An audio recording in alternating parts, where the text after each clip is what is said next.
I remember my high school ecology teacher teaching me, if you want to save the earth, just help people love it. Amazing. Our potential, it's exponential. What's up, guys? We have another podcast episode today. I'm super excited to bring you my guest, Nina Shirley. Nina is amazing. She does what I do. She really did a lot of it in Nashville, helping people grow food and building beautiful gardens. Her gardens are beautiful. She has a TV show, I have to mention, Farm to Table. Yep. On the Design Network, I believe. Yeah. And Nina's just so special, and I'm really excited to bring her to our audience. Nina, welcome. Thank you. It's good to be here. Heck yeah. Yeah. So we were just talking about it. It's crazy. We both kind of grew up in this area, which is wild. Mm-hmm. And I remember we connected when you came back down from Nashville. Yeah. And you just said, same town, different life. Yeah. What do you mean by that? Like, super interesting, right? Yeah. We grew up in suburbia. So tell me about yourself, Nina. Yeah, I love living in Jupiter. This is like the homeland. I want to be here forever, unless there's a really big reason I have to leave. I never want to leave. Cool. And my husband, too, said he always wanted to live somewhere where there's palm trees. He grew up in Ohio, so that we landed here. I'm like, palm trees galore. We're good. We made it. But yeah, I grew up here, had no idea you could grow food at the beach. And turns out Palm Beach County is like an agriculture mecca of the country. So kind of figuring out, parts of our farm and Jupiter farms have white beach sand, and then parts of our farm, even just on 5 acres, have really rich, beautiful black soil, like full of organic matter. So I grew up here, moved to Nashville when I went to college, and got married right away after that. Was on the road touring with the band that my husband was in for 4 years, which was such an adventure. And yeah, tell us about that. I know it has nothing to do with gardening, but we're in a studio. Yeah. You guys, Brendan had a for real band, right? It was a very transient life. I didn't even know what city we were in half the time. We did usually 2 or 3 tours a year. Our busiest year, they played 150 shows.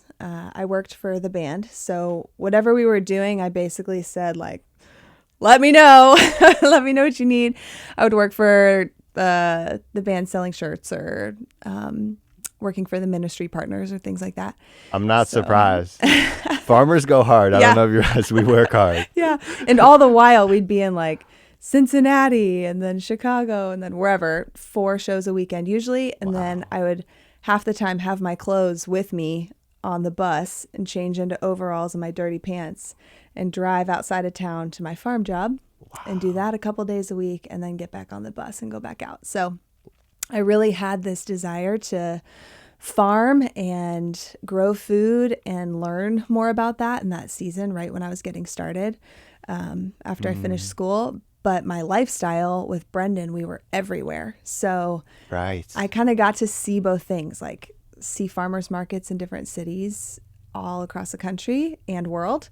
But then at home, really dig in and be in our own garden. So come home, move the chickens, prune the tomatoes, harvest everything from the garden, freeze it, and then leave town again. So it was kind of crazy. But looking back, Nashville was such a good place to learn, because there's so much emphasis on local food and local products in general. So Jupiter is behind a few years, and it's catching up, but it was really cool to be there and kind of get that in my blood, and then move here and be part of bringing that local culture to our town. I'm all about it. Yeah. Florida is way behind, but we're getting there. People are moving here with culture and all that stuff. But yeah, so what farm was that in Nashville? Like, where were you working? Like, what touched you? What made you want to like take farming seriously? Yeah, growing up, I knew I wanted to be in the nature space with my work somehow. I love being outside.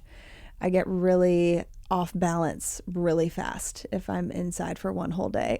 That's just my, I think, Florida blood. I hated the winter in Nashville, but even then I just needed the fresh air. So knew I wanted something in that area. But when I was in college, kind of figuring out what I wanted to do, I was having that like, what do I do with my life moment? And my advisor said, I'm sending you to this farm in the middle of nowhere so you can figure out what you want to do, not intending for me to want to be a farmer, just to have some space from the craziness and the rush of life. And there I fell in love with it. It's like, oh, the rhythm and the sunrise and the sunset and the harvest and the seasons. So came home, interned on a nonprofit farm, worked on a big production farm, like hundreds of acres of organic vegetables. We delivered to Whole Foods, things like that. It's a good experience. Yeah. Then worked on a venue farm for a wedding event property. Beautiful. Restaurant farm, just different jobs for a few years that really gave me experience. And then once we were touring a lot, I couldn't be at these farms 5 or 6 days a week. So I started my own business and started gardening for people, basically. It's Tell kind us of about funny. that. That's amazing. Yeah. I remember having the thought in my own garden, like, man, I wish instead of driving 2.5 hours a day to get to and from these farms far away, I really wish I could just help other people figure out how to do what I'm doing, because that's the best. Then you're I love it. producing for yourself. And I had such a similar experience. It's crazy. I remember having that thought, like super similar trajectory in a lot of ways. Like before you went to that first farm, did you ever think you would be a farmer? Like were you I don't know. You wanted to be Yeah, it was so not what I expected, but I really, really fell in love with it. I remember the last day of the growing season, because the farm would totally shut down in the winter. So the last day when I was driving away and knew I wouldn't be back until February to start prepping for the spring from that first farm job, I felt so connected to the land, and I felt like I had invested so much into that huge property. And it was a family farm. The family was there with us working every day. I cried when I was leaving. It's like, I love this place, and I love growing food here, and I love this family that's growing food for the whole community. So yeah, that bond with nature and the land was really special. So that was kind of probably one of the pieces that led to me doing this more. Yeah. So tell me, you started your business. You went. What happened? Is that when the Dirt Academy started? Yep. I was trying to figure out what I could do to help people grow food while we were on the road so much of our life. So I decided to create an online course, which included just writing out everything I could think of what you need to design a garden, source the materials, build it, plant it, tend it, harvest it. So I created the masterclass, so to speak, and then filmed it with, I think we had a camera. I don't think we used our phone. I think we had a camera. We borrowed a camera from somebody, and Brendan was my cameraman. Oh, it was amazing. So bad. Looking back, I'm like, wow. Since then, we've completely refilmed it. Okay, I was going to say, because you totally have a course. Yeah. I still have it. hilarious. It's still helping people and still welcoming people into that. But yeah, it's new. It's better now. What'd you do to make it better? Like what did you learn? A lot of the content's the same. The content is still Okay. like you need more than 6 hours of sunlight to grow XYZ, like some of the details. But I filmed the first course in Nashville inside and used photos that I had taken outside to kind of supplement the video. And when we completely refilmed, we filmed it in my garden. Now, Right. outside In your garden. Yeah, planting seed, doing every single demo of the things that I'm talking about so that it's more helpful. Cool. Because Where can people find that?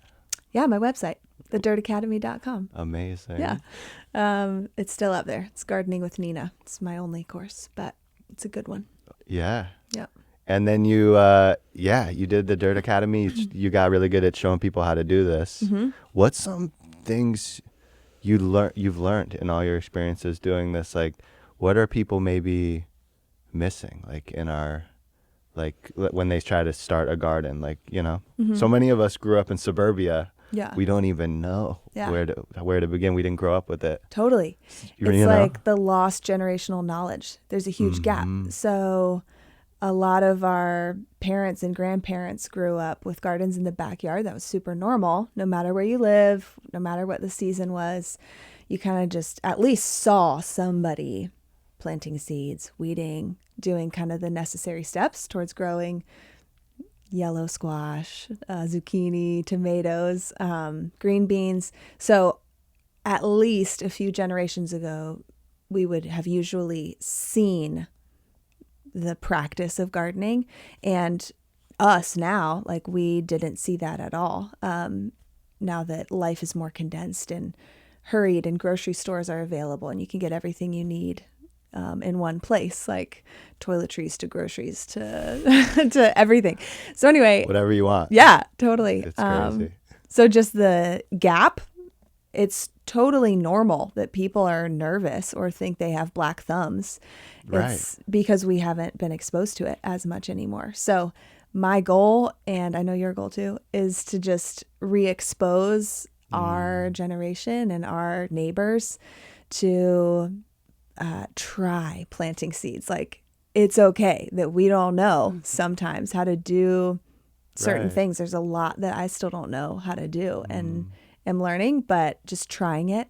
The worst that can happen is you plant a seed and it doesn't come up. So you figure out that you did something wrong and you got to try something different next time. So the goal is to like inspire boldness and just go for it. Like, you don't need, even though I love aesthetic, scenic, gorgeous installations. That's Yes. kind of my specialty. Your gardens are beautiful. Thank you. I love details and creating spaces that you can kind of live in, but you don't need that to grow food at all. You I can love grow that. food in a I love that mold. we're talking about that. Yeah. Yeah. Because I love all that too. And it is all in the details. Mm-hmm. And you'll learn all that stuff. It's amazing. But I love that. Inspire boldness. Like, why are we so hard on ourselves? You Mm-hmm. know, it's so funny. Like, when you're kids, it's like, let's just try it anyways.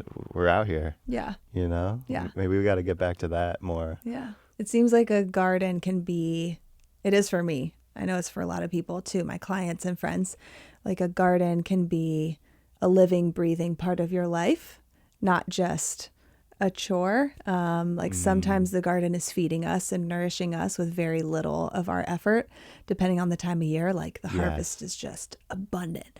And then sometimes the garden is a scraggly mess with nothing to give, and we need to be the ones to go to it and tend it and revive it. So I really feel that throughout the course of the season. Like, sometimes I don't have a lot to give, but the garden is feeding me. And then sometimes it is a stressor. Like, it is a harder, it does add extra work to life, but the ebb and flow is kind of the point. Like, that's what our farmer ancestors felt. And it's worth it. Like, it is worth every single effort to grow and have some of that be part of your everyday life. Part of your everyday life. And it's so fun. Like, Yeah. I couldn't imagine a life any other way at this point. Yeah. It's so exciting to see a banana flower opening and see like a rack forming. Yes. Maybe Are your bananas? we're the crazy ones. Are they? Yes, they are. Yeah. Amazing. Yeah. The two plantain trees are exploding. Yeah. Those go quick. Yeah. Those two. Amazing. Yeah. You planted the bananas Yeah, at our farm. I totally did. Maybe like, I don't even know, a year, 6 months ago, That was in February. So Yeah. less than a year. less than a year. Yeah. And it's fruiting. Yeah. Amazing. We did the math. So one of the episodes of one of our shows was about abundance and growing fruit trees. So I was like, Jack, you're the fruit tree guy. You have to come over. You're the best. So, You totally did. Yeah. Jack and the crew came over and we built this beautiful banana circle, which is the worst name ever. Why? What should it be? It's just so, yeah. People are like, what? What are you talking about? Anyway, We need to rebrand it. the go. banana I'll follow circle. you, That's whatever you want to call it. Okay. But anyway, Mm-hmm. we built it and we did the math. We're like, how many bananas would this have to produce What's the timeline Right. for this to be a return on investment? Everybody buys bananas. Mm-hmm. And you can grow bananas here like weeds. Yeah, it's true. I'm glad you did that because it is true. There's so much. Yeah. Like I'm giving it away. There's so much. Yeah, you brought me a bag. Thank you for the bananas. You're welcome. So I love that, Nina. The ebb and flow of the garden. It's like life in so many ways. And this is a perfect transition to talk about you're recently a mother. Mm-hmm. How's that going? Yeah, it's good. Yeah. How old is River now? She's River turned 2 over the summer. So right now is the best. She is like feisty in all the ways and challenging me for sure. But she can speak full sentences. Like there's nothing she doesn't understand. So she's my little buddy. She's like 2 feet tall and the best thing ever. That's We go amazing. everywhere together. She's been with me from the beginning. You saw me. Yeah. I was like, guys, don't look. I got to nurse the baby in the car on the job site, stuff like that. But she's been with me and it's really fun to see her in the garden too. Like yesterday morning, we were planting a bunch of stuff and she's like eating the dirt and she's watering the plants with the sprayer and like decimating things. I have seeds coming up and she's plucking them because she thinks they're weeds. I'm like, okay. Yeah. So She'll yeah. learn. Yeah. Yeah. She's Is she like having you a in good that way? time. Like she likes nature and stuff? Like, yeah. Yeah. I see the same with her. Like if we're inside the whole day for some reason or if we're really busy and haven't like taken a walk at sunset like we do a lot of the times, she gets really funky and hyper and off base, like from her normal personality. I can tell she just gets like uncomfortable a little bit. Wow, uncomfortable. So, yeah, we try to go outside in the morning, go outside in the evening at least, like even if we have a busy day, reestablish that. And she loves the chickens and the cows. And we had a dog her whole life until recently when she passed away. So we really are outside constantly. So that the weather's cooling down. It's Yes, perfect. Yeah. it's been amazing. Yeah. Yeah, and there's so many good resources for like young moms and stuff. I feel like in the area. Like I don't know, are you a part of any of that? Like, and just Yeah. cool. At first, she had some health complications when she was born, so we were really careful with her because we were right in the middle of COVID or early on. We didn't know what we needed to do to protect her right at first because we didn't have like a diagnosis or anything. So we were pretty nervous that she would get sick again. So we didn't socialize a ton, which was really hard for me. I'm a very social person. So anyway, her first year was really quiet on the farm, outside with the animals, just kind of her and me and Brendan and our family. It was really peaceful. But in the last year, it's like, okay, we got to get out. We got to make some friends. We got to meet people. So she goes to a little pre-K 2 a few hours a week and is loving that. So the moms of that group are all really cool and Nice. gotten to be friends with them. But the main thing that I've discovered is our little moms group at our church, which Amazing. at first is like, this is so cheesy, but I love it. Like they've kind of come around us and a lot of the kids are the exact same age. So we've kind of all been through those stages of the last few years together. So that's kind of it for us. Cool. That's fun. It's all in Jupiter Farms, which I love. It takes a village. Yeah. Yeah. Jupiter Farms is amazing. A lot Yeah. of And good people. totally. And yeah. You have so much space at your place, and you have chickens, and you have all these and an amazing garden. Do you have any like more plans for your place or like? Yeah, please tell. Yeah, we have 2 kind of big plans right now. As soon as we moved there, the land was a mess, the house was a mess, like full reno. Oh man, just trailers and trailers and trailers of like metal. Like the scrap guys would come and they would just take old, I don't even know what, but yeah, Metal. yeah, the pastures were like full of trash. It was so weird. So we cleaned everything up, got chickens right away. We had chickens in Nashville. They're kind of my quirky little spirit animal. We got cows pretty quickly. They're growing up. They look so good, really healthy. We got a dog. So our gardens, fruit trees, everything.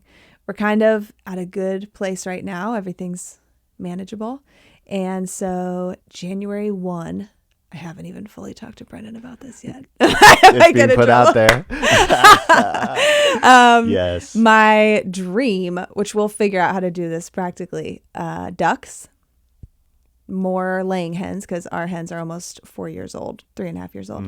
So they're still laying, but they're slowing down. And then meat chickens. So That's amazing. yeah, that's And ducks. something I haven't done before And meat chickens. on my own farm. Yeah. Yeah. We have you a ever- pond for ducks. Oh, yeah. But yeah. I have to ask, have you ever done that? No. Butchered it? No. Animal? Yeah, it's hardcore. I know. Are you going to get like a defeatherer and all that stuff? Yeah. Like, We have a amazing. lot of friends that have done it many times and have experience. And we eat meat, but we eat responsibly raised Love it. meat and stuff like that. So I really feel like if I can raise my own animals with respect and give them literally the best life humanly possible, For sure. and then they have one bad day and it nourishes us and our community, then I'm up for it. So that's what our plan is with that. I love how we're talking about this because a lot of people don't want to talk about it in the farming world because Yeah. we want to just be like pretend nature and reality doesn't exist, but Yeah. it's a wild world. Yeah. But it's good to be conscious about it. So talk about that. How do you source your meat now? Like, do you try to get it locally and stuff, and you have eggs from the farm? Yeah, we eat a ton of eggs, tons and tons. That's a really good homegrown protein source where the animals are nourished really well with even like the kale that I pull off that's They love all kale. junky with aphids on it. Like that's the best for them. So yeah, we eat tons of eggs. But other than that, just chicken, beef, fish is my favorite because it's so expensive. It's a special treat for us. We don't get it a lot because we go to the local market here. So it's like Right here in Tequesta? Yeah. Yeah. caught that day, so fresh. Really, really good stuff. So that's kind of my favorite special treat. but- Cool. Yeah, local off the Atlantic coast. Yeah. Cool. Yeah. You're inspiring me. I want to get chickens. Even we're renting, and like I've just been putting it off, but we got to do it. Yeah, you have to. Yeah. Yeah. Yeah. It's good. Cool. Well, Nina and we push each other. She's amazing. And I could relate to you in so many ways, just figuring it out and going and getting the experience on farms and doing it every season. And you're really a lot of people. It's so funny in this world. There's people who like are into like permaculture hardcore and like just food forests and no veggies and annuals. And then there's people who would like us who like the raised beds too, where you can get a ton of herbs and medicine and veggies, a lot of abundance during season. Yeah. And I think there's room for both. What is your take on that? Like, Yeah. do you do food forests too? Because I know you're so great with raised beds. That's such a good question. And animals are kind of the third component to like totally. a sustainable system, in my opinion. That's amazing. Yeah. I love the raised beds because they're so easy to start. You can source really good soil, and no matter what's underground where you live, especially in neighborhoods where it's mostly construction fill is your soil. You don't really have native soil anymore. Good I point. love raised beds because anybody can do them if you have a few square feet. In our setting on a farm, we have both. We have tons of fruit trees, really spread out. You've seen it, we're like kind of little individual pockets of papaya here, banana circle there, avocado there. But our other big project for the rest of this year is a food forest. So that's the plan. And Brendan's totally gung-ho. We got the mulch. We have everything. So I love all of it because I think holistically you really need the ease in some ways of raised beds to plant. I love the Victory Garden style that I had in Nashville. And the raised beds are a little bit more of a controlled space with the Right. automatic irrigation and things like that to grow some of those more delicate or tricky veggies. And then the food forest scene to grow a little bit lower maintenance abundance and variety and things that you can kind of set and forget in some ways. And then the animals to go throughout all of it. So we have the cow manure in a compost pile that breaks down to beautiful dirt over time. And we don't really do anything to it except let the chickens into it and they turn it for us. And then we have the chickens in a tractor and a small electric fence that we move around the farm. So they're cleaning the system by eating any bad bugs and then fertilizing the ground along the way. I put them around a different fruit tree every time Amazing. I move them. So everything's nourished naturally. But yeah, holistically, that's the goal. And then from our home to create as little waste as possible by composting and recycling and things like that, reusing. Amazing. So, I love that answer. Yeah, holistic growing. There's room for all. I love all of it too. mm-hmm. And I think a lot of people don't realize this in those permaculture books and stuff. When I was reading them, they set aside space for the raised beds. Mm-hmm. Like in the design, like there's space for all of it. There's Yeah. the animals. It's just about like you can do it in a permaculture way. You Yeah. know, with the chickens are just in there and tilling it up. It's like that's amazing. I have a lot to learn. That's the area, definitely the subtropical specific species. That's why I first met you. Because when I moved here, Right. it's like, who builds gardens in Nashville? Nobody did years ago. I was the only one that I knew of at the time. And now there's so many. That's fun. And I work with a lot of them and talk with a lot of them. Like talked to one guy yesterday. And he was asking a couple questions and I asked him some questions. So he Amazing. might have reached out to you too. I don't Okay, know. cool. Jonathan, yeah. Jonathan, yeah, Yeah. I remember talking about that. Cool. But here, when I got here, I was like, where do I start? This is so different. The season is literally opposite. Like Yes. starts in October and ends in October. It's like a turn the page. So when I came to your place that first time, it's like, chaya's full of cyanide and you want to eat it? What are you talking about? You're like, this is hardcore down here. Yeah, like, oh, you just got to cook it. Like, Yeah. oh my gosh. And now I'm like, everybody needs chaya. So, Nice. yeah. Yeah. It's totally different environment. That's amazing. You're like learning both, you know, because it is, it's two opposite seasons. I know a lot of people who go back and forth. They go up there in the summer and get the pawpaws and come down here. Yep. Get Yeah. whatever else. But yeah, so it's so interesting because I was touched by all these farms too, but I was also touched by like all these resources, like books and media, like YouTube and podcasts. And it's amazing. You're so right. We it's not just farming, it's also sharing like information and all that stuff. Like how is that important to you? And like, are you trying to get this information out to everyone? We're doing it right now. But yeah, like how, like what YouTube channels have like inspired you, maybe? Yeah.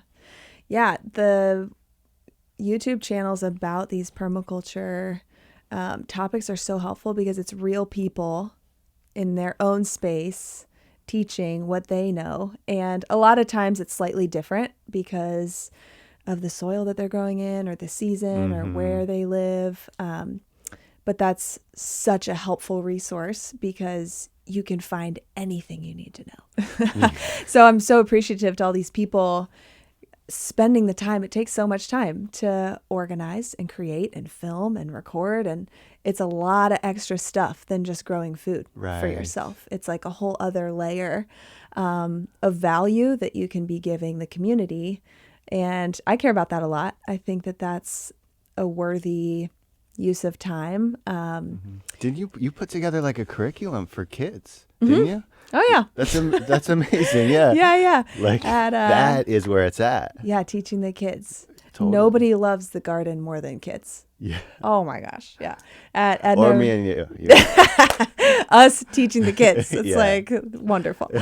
At Edna Runner Tutorial Center locally, who we both work with. Last year with a friend of mine who's a teacher who knows how to write curriculum and also loves gardening, we collaborated and wrote a 12-week curriculum for the kids. So we would go on Tuesdays and Thursdays and teach kindergarten through fifth graders the different lessons. If it's composting, planting seeds, all the same things we're talking about on a second grade level. And then part of it being with a worksheet so they can kind of see some of the words spelled out. And then the second half of every class was application. So we had built the garden a few years before, but this was really the first time that they got to put their hands in the dirt and harvest their own lettuce and make a salad with ranch dressing.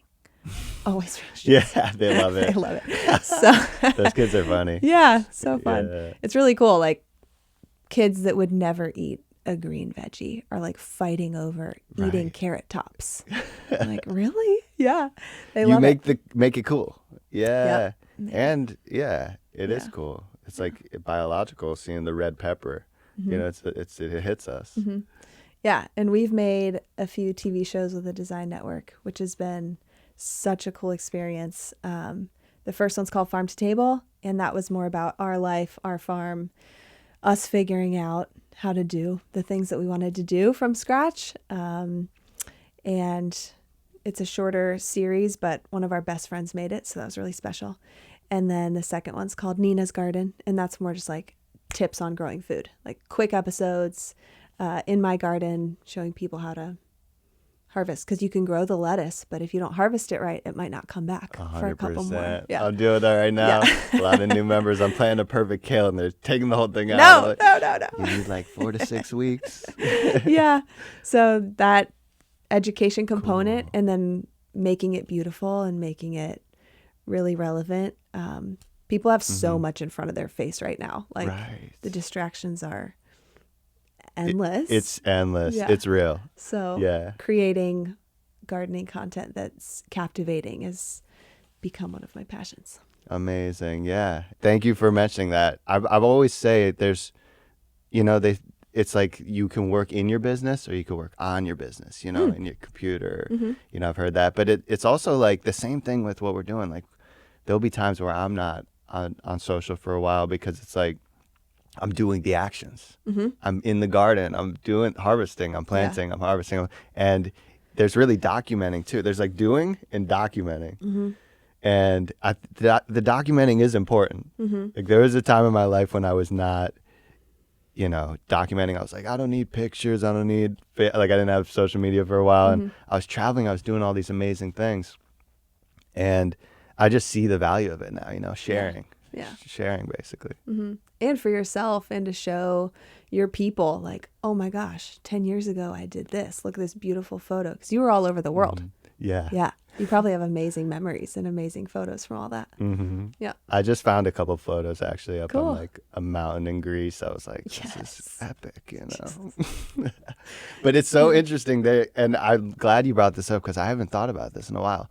The contrast of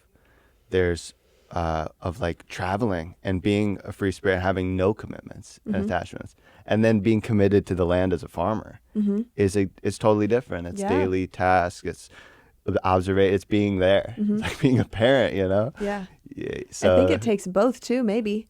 Like it takes exposure. X number of people, on their land forever, invested long term. And then it takes other people that can travel and do that and come and help out. Right. Like the woofing program is a pretty cool Totally. way that happens. Yeah. Have you had a woofer? No. It's an You did, amazing and you're about to, experience. right? Yeah, she just started. Cool. She's amazing. How's it yeah. going? It's great. What is that? What's that whole thing? You're probably It's like our situation at our place. just or with- woofing. Woofing. And Yeah. So we should talk about this. I haven't talked about it yet, I Cool. don't think, on the podcast. Yeah. It's this organization that I got started up in farming with, which is online. It's like a directory. You sign up. It's like Airbnb for farms. And you find all these farmers. it's a great way to say it. Yeah, it's amazing. All over the world. And you can reach out to them and they'll have a profile like, hey, this is what we have weddings. This is what we grow. We have, like we do CSAs. So anyways, I reached out to farms when I was like 20. I dropped out of school and went and traveled abroad with my friend. And he told me about the program. Yes. And I had no idea. I was like, this sounds amazing, Yep. You don't have to work for money, work for the man, You you learn skills, you see the world. And you they get put up culture. your housing too, right? Is that part of Exactly. it? Yeah. So you work so you work for room and board. Nice. And you work like, 30 hours a week. I don't know what it is now. I haven't done it since, in a while, but now I have woofers, which is amazing. So cool. And yeah, it totally is such a special experience. Like I just have to mention, I'm grateful, and I'm like, I honestly, I'm realizing it was like, like I should have been paying money to learn from what it's so incredible, Totally. But they really they needed helping hands in a lot of Mm-hmm. ways, and just so grateful for those experiences, Yeah. on the farm. So now you have somebody who traveled from where? Right. Well, she's from Delray. Okay. She's close. So she can drive. But She's the last not one was from Greece. Indiana. Yeah. Cool. But I've worked with like French travelers, all these cool people, and Wow. you realize we're all the same. Mm-hmm. We all just want love and Yeah. connection, and Yeah. yeah. I really want to be that for other people too, because I can remember Cool. like on those early farms and experiences. I have one specific memory. My farm boss was named Christina, which is my actual name. And I remember her describing the irrigation system to me in the kitchen garden, and in such detail. So many little parts and pieces to the system, and how they dechlorinate the water and off gas, and it goes through this pump, and this is how we turn the sections on and off. She told me so many details, and then I knew exactly how it worked, which was good for her, but she could have just said, can you do X, and moved on, and not invested and taught me everything that I needed to know. And still, like 10 years later, I'm using some of the things she taught me in that 10 minutes. That really, 10 minutes is valuable time when you're really trying to harvest as much as you can for market and things like that. So that she stopped, taught me everything I needed to know, and I'm better for it because I still use some of the principles that she taught me, and the farm was better for it because there was another person that had that knowledge and could apply it and do what we needed to do to take care of the veggies. So, yeah, those early experiences of people that have been doing it forever, investing in me. I really care about doing that with what I know. And it's really cool because in our community, everybody specializes in something a little bit different. Totally. Mm-hmm. Yeah, and I want to learn who you're going to learn about meat birds. Like how You can come over? You want to come over? Yeah. Yeah. See them run around and get bigger. Yeah. And and live the best life possible. I love how, yeah. One bad But- day. That's what we talk about. One bad day. Yeah. Yeah, we might upset some people with that, but I hope Sorry. not. Sorry, everybody. You can cut it out if you want, but The it's thing real about- life. Yeah, it's real life, man. I love it because nature, like that's what I love about farming. It's so real. Mm-hmm. It's so real.